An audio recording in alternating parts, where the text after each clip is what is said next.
बिस्मिल्लाहिर्रहमानिर्रहीम अस्सलाम वालेकुम स्टूडेंट्स। आज हम डिस्कस करेंगे केमिकल बॉन्डिंग का नेक्स्ट लेक्चर आयनिक रेडियस या आयनिक रेडियाई।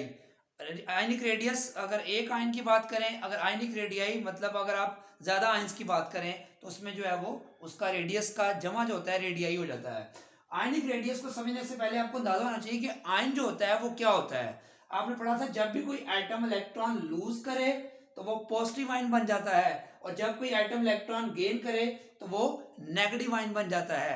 तो नॉर्मली मेटल्स इलेक्ट्रॉन लूज करती हैं और नॉन मेटल्स इलेक्ट्रॉन गेन करती हैं। ये हमने जो है वो पहला लेक्चर जो पढ़ा था causes of chemical bond formation, कैसा होता क्यों है कि एटम इलेक्ट्रॉन लूज क्यों करते हैं, टू गेन स्टेबिलिटी।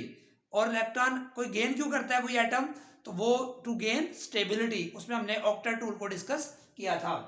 तो यहां पे इससे ये बात समझ में आई, व्हेन एन एटम लूजेस और gain electron ion is formed.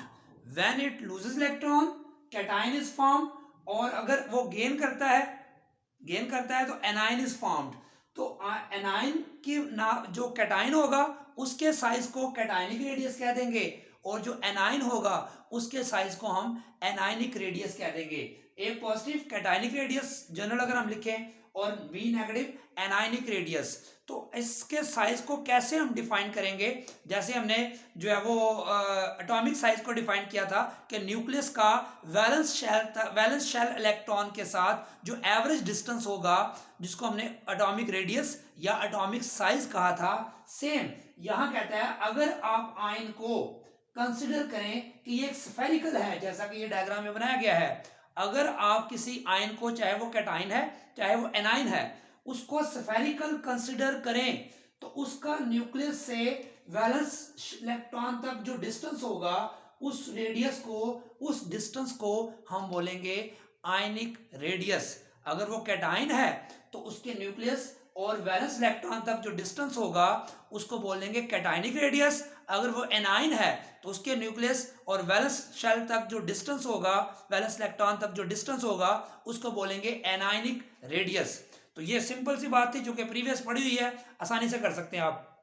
लेकिन यहां हमने जो मोस्ट इंपॉर्टेंट शॉर्ट क्वेश्चन करना है वो ये है कि जब भी कोई एटम कैटाइन में कन्वर्ट होता है तो उसका साइज स्मॉल हो जाता है। इसको हम इस तरह से शॉर्ट क्वेश्चन आएगा, कैटाइन जो होता है वो अपने पेरेंट एटम से हमेशा स्मॉल होता है, इसकी क्या वजह है। और इसी तरह एनाइन जो होता है वो अपने पेरेंट एटम से लार्ज इन साइज होता है, इसकी क्या वजह है, जस्टिफाई करें। तो पहले हम डिस्कस करते हैं। आपके सामने एक सोडियम की एग्जांपल हमने ली है कि सोडियम का एटॉमिक नंबर होता है 11, और इसके पहले शेल में 2 इलेक्ट्रॉन्स, सेकंड में 8 और थर्ड में 1 इलेक्ट्रॉन। टोटल 3 शेल होते हैं के एल एम, और इसका एटॉमिक साइज जो होता है 186 पिकोमीटर।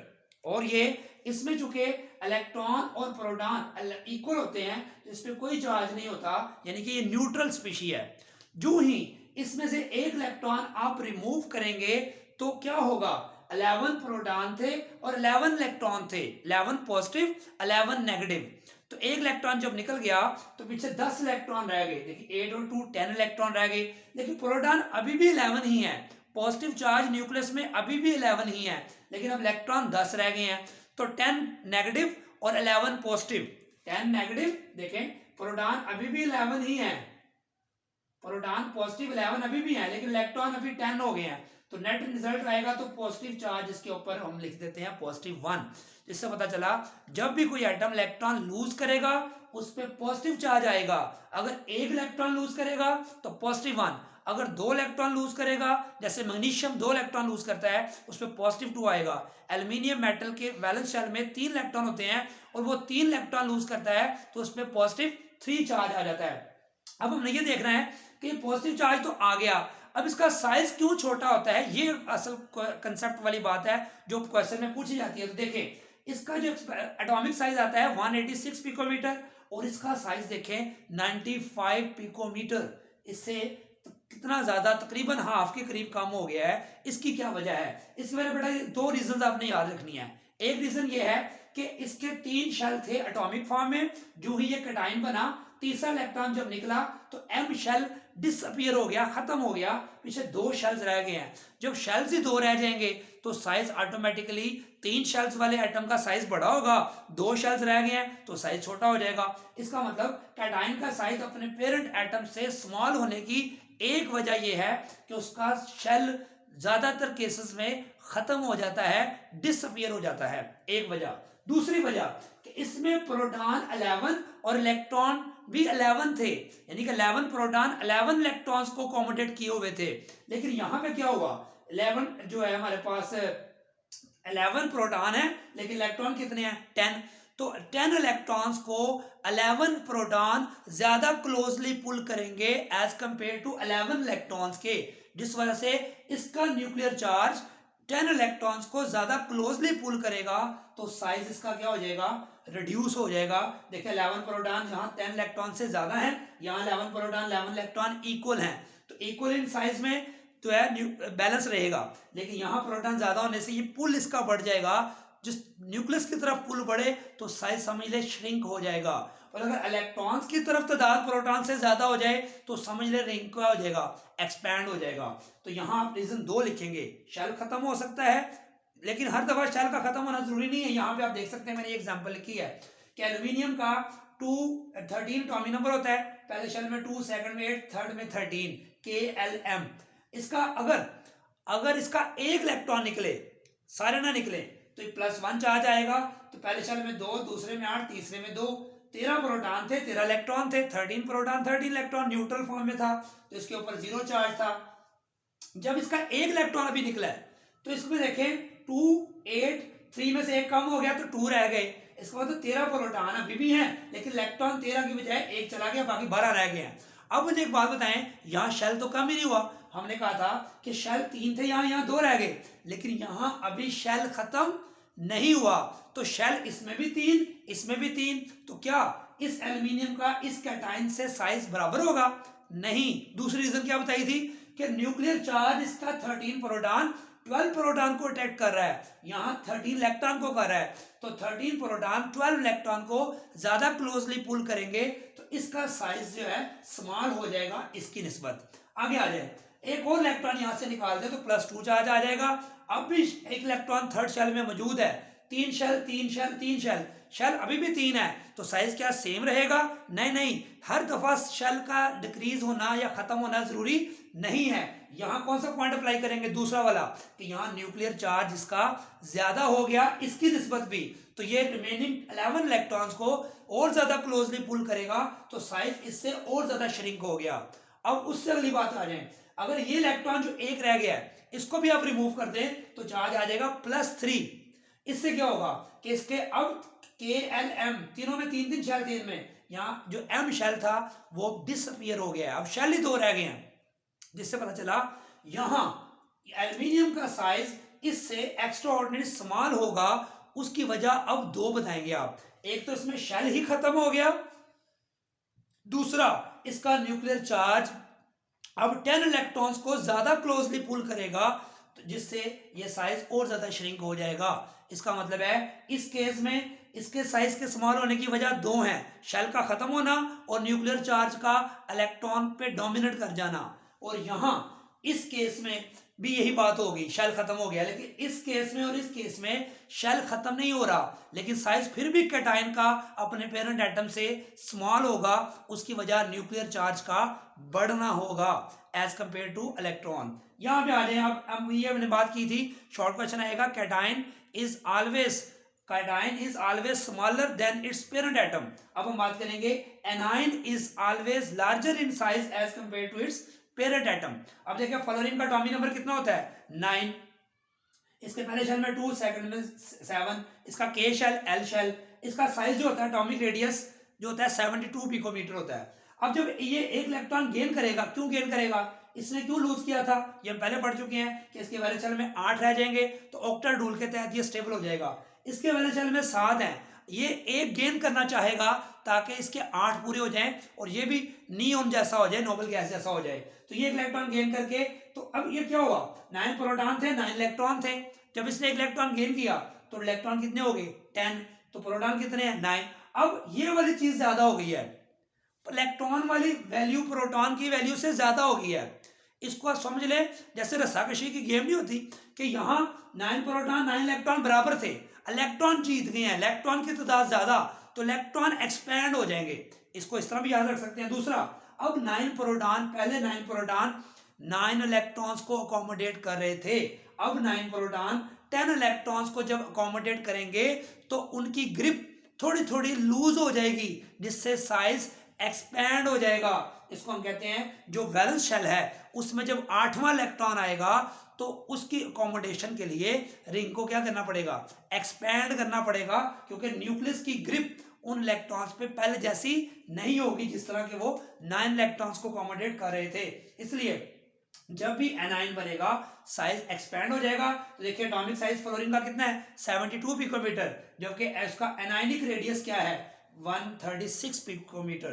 तो ये भी ऑलमोस्ट डबल के करीब हो गया है। जैसे ये कैटाइन का साइज ऑलमोस्ट इससे हाफ हो गया था और ये इससे ऑलमोस्ट डबल हो गया है। तो इससे बात समझ आएगी, कैटाइन का साइज हमेशा अपने पेरेंट एटम से स्मॉल होगा और एनाइन का साइज अपने पेरेंट एटम से हमेशा लार्ज होगा। अब हम बात करेंगे मोस्ट इंपॉर्टेंट टर्म है जो कि एंटीडस पॉइंट ऑफ व्यू से आपसे पूछी जाती हैं कि किस आयन का साइज ज्यादा होगा, किस आयन का साइज स्मॉल होगा। एक टर्म है आइसो इलेक्ट्रॉनिक स्पीशीज। स्पीशीज जब हम कहते हैं तो उसका मतलब एटम्स भी हो सकते हैं और आयंस भी हो सकते हैं, ठीक है, और मॉलिक्यूल्स भी हो सकते हैं। तो आइसो इलेक्ट्रॉनिक स्पीशीज ऐसी स्पीशीज को हम कहते हैं जिनमें इलेक्ट्रॉन सेम हो लेकिन प्रोटॉन डिफरेंट हो।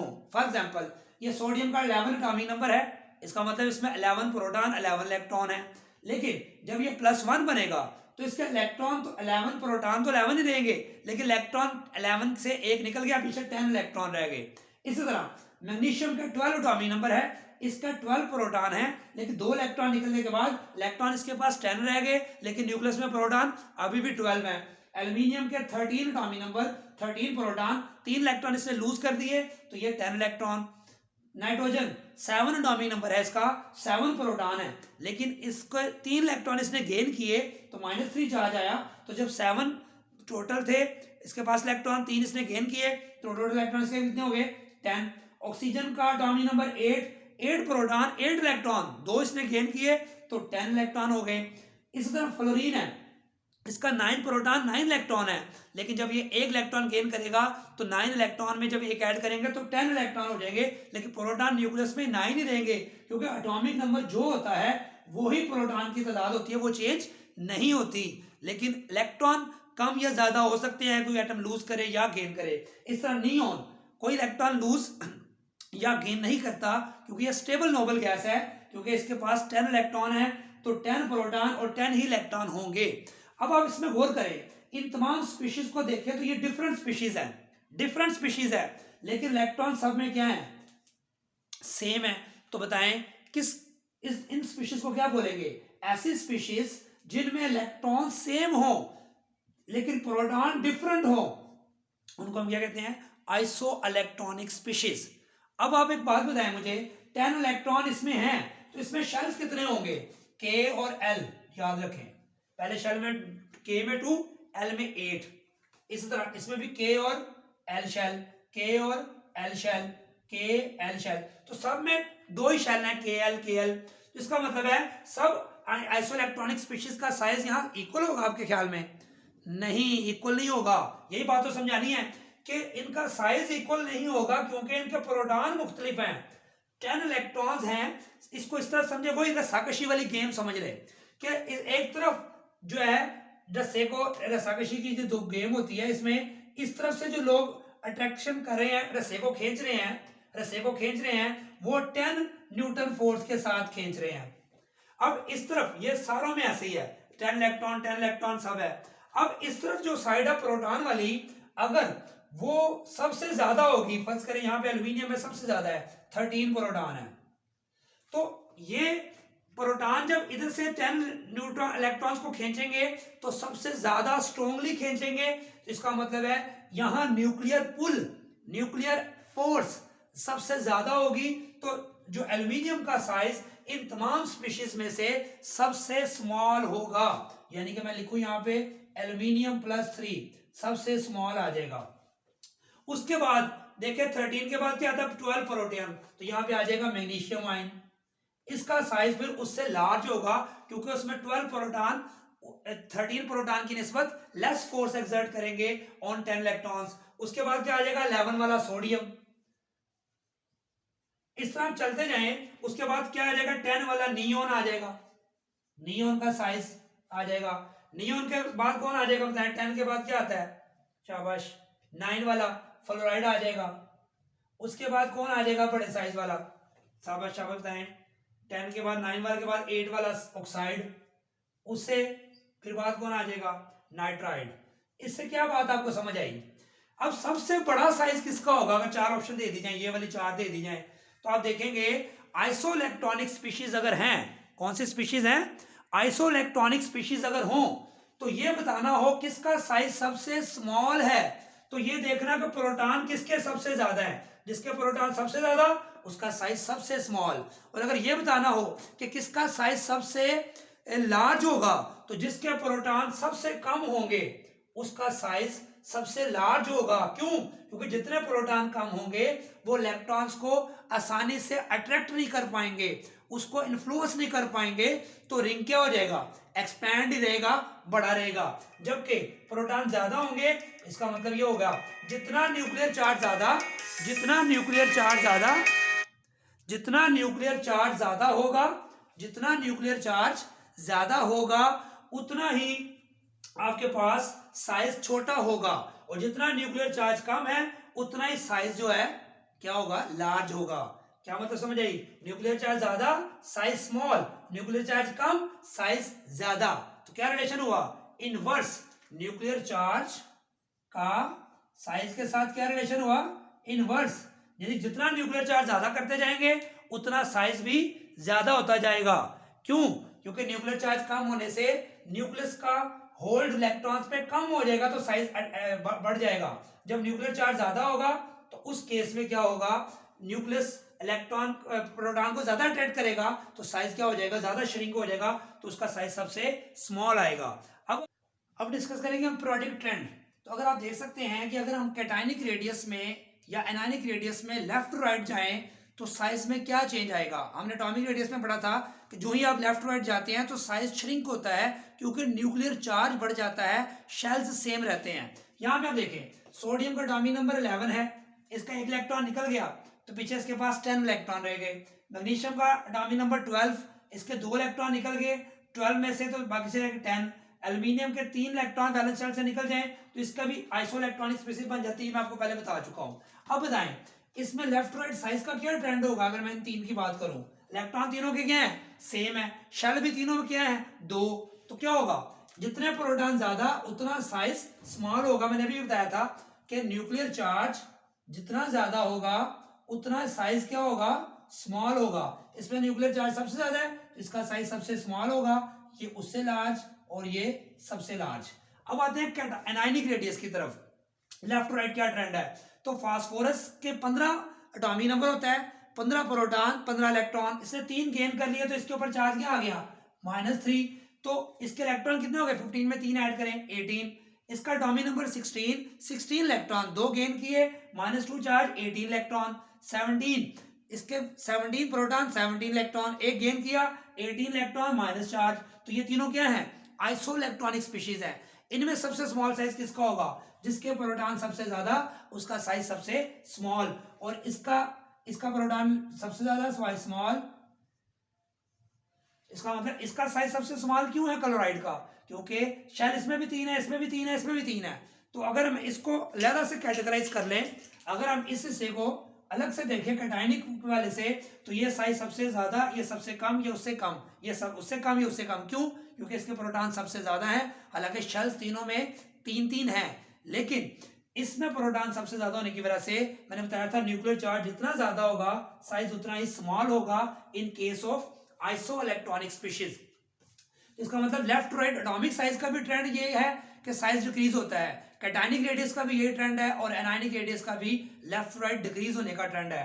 अब बात करते हैं टॉप टू बॉटम। आपको पता है top to bottom atomic size हमने कहा था इंक्रीज होता है, क्योंकि नंबर ऑफ शेल्स बढ़ जाते हैं, शील्डिंग इफेक्ट बढ़ जाता है। ये बात हमारे पास वही है कि 2 शेल लिथियम के, पोटेशियम सोडियम के 3, पोटाशियम के 4 शेल्स बढ़ रहे हैं, शील्डिंग इफेक्ट बढ़ रहा है, रास्ते में इलेक्ट्रॉन बढ़ रहे हैं, शील्डिंग बढ़ रही है, तो साइज इंक्रीज होता जाएगा। अब जब लिथियम का पॉजिटिव आयन बनाते हैं हम, लिथियम पॉजिटिव आयन बना तो एक शेल खत्म हो गया, तो कैटायन का साइज अपने पेरेंट एटम से स्मॉल हो गया। ये कैटायन बना, एक शेल खत्म हुआ, साइज स्मॉल हो गया। पोटाशियम का जब कैटायन बना, 3 शेल थे, एक चला गया, 4 शेल थे, एक चला गया, पीछे 3 रह गए, तो इसका मतलब इस कैटायन का साइज अपने पेरेंट एटम से स्मॉल होगा, इस कैटायन का भी अपने पेरेंट एटम से स्मॉल होगा, इस कैटायन का भी अपने पेरेंट एटम से स्मॉल होगा। लेकिन ऊपर से नीचे आए तो ये बढ़ रहा है, ये भी बढ़ रहा है, यानी कि लिथियम के आयन से सोडियम का आयन साइज में बड़ा होगा, पोटाशियम का आयन सोडियम का आयन से भी बड़ा होगा। इससे पता चला कैटायन का साइज भी टॉप टू बॉटम अगर कैटायन से ही मुकाबला करें तो ये सबसे बड़ा साइज होगा, ये उससे कम, ये उससे कम, ये सबसे बड़ा, ये सबसे बड़ा, ये उससे कम, ये उससे कम। इसका मतलब ये हुआ कैटायनिक रेडियस हो चाहे एनायनिक रेडियस हो, टॉप टू बॉटम आएंगे तो साइज इंक्रीज ही होना है।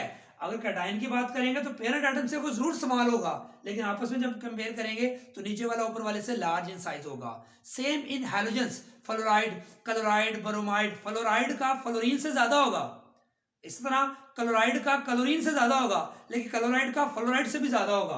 अगर मैं यहाँ पे लिखता हूं फ्लोराइड, क्लोराइड, ब्रोमाइड, आयोडाइड, तो ये भी साइज क्या होगा, इंक्रीज होगा, क्योंकि fluorine, fluorine, chlorine, bromine, iodine का भी साइज टॉप टू बॉटम बढ़ता है, तो फ्लोराइड, क्लोराइड, ब्रोमाइड, आयोडाइड का भी जब एनायनिक रेडियस लेंगे तो वो भी साइज जो है वो इंक्रीज करेगा।